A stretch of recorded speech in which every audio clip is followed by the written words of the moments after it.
The story of Noah.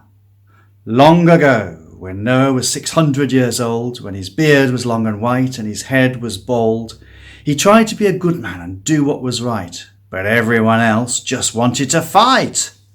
People were horrid. People were bad. Seeing it all, God was angry and sad. So God spoke to Noah, "I care for you, but there's a terrible thing I must do. I've got to wash all these bad folk away. Then with your help we'll begin a new day. I command you to build a big boat, huge and wide. Make sure it can float. Get your family together. They'll be the crew, and I'll instruct you on what you'll need to do." Noah laid out God's plans for his boat on the ground, checked all his timber, made sure it was sound, spent day after day hammering and sawing.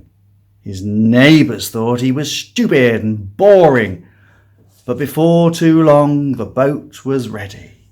Huge and wide, she looked proud and steady. Everyone laughed. "One thing you've not thought of? You're struck on dry land. We can't see any water." God called out, "Don't listen to them. Take your sons, Japheth, Ham and Shem. Gather all the world's animals into the boat. Take just 2 of each, then it will stay afloat."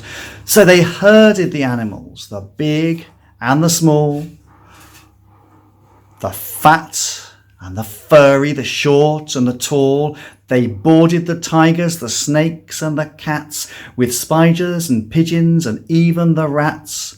Through a hole in the roof poked Giraffe's tall head, and a box full of woodlice was under the bed.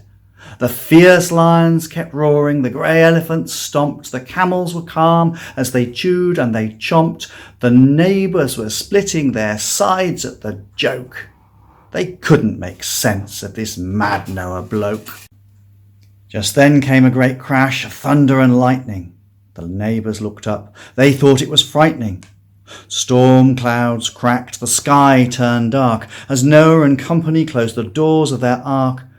The rain came down and the floods rose higher. Everyone scrambled for land which looked drier. The boat rose high and floated free. Water covered the earth. There was nothing but sea.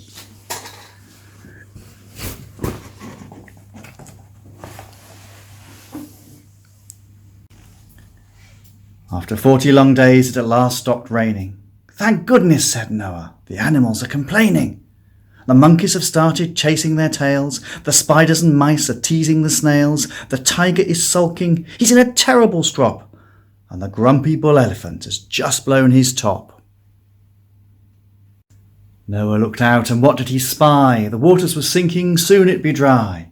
Opening a window, he set a dove free to fly over the waters, to circle the sea. Quickly it returned, dropped down on the sill, bearing fresh olive leaves in its pink bill. Joyfully Noah announced to the crew that soon they would get out and start life anew. With a bump, thump and crunch, the boat beached onto dry land. Noah, family and animals jumped out on the sand. Listening carefully, they heard not a sound.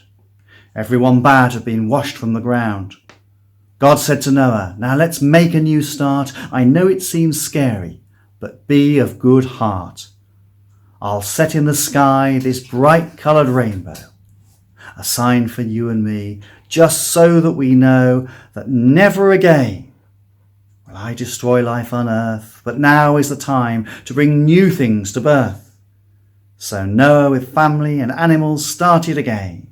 It was hard, it was tricky, it caused them some pain. But with God watching over them, life blossomed and grew right down through the centuries until it reached me and you.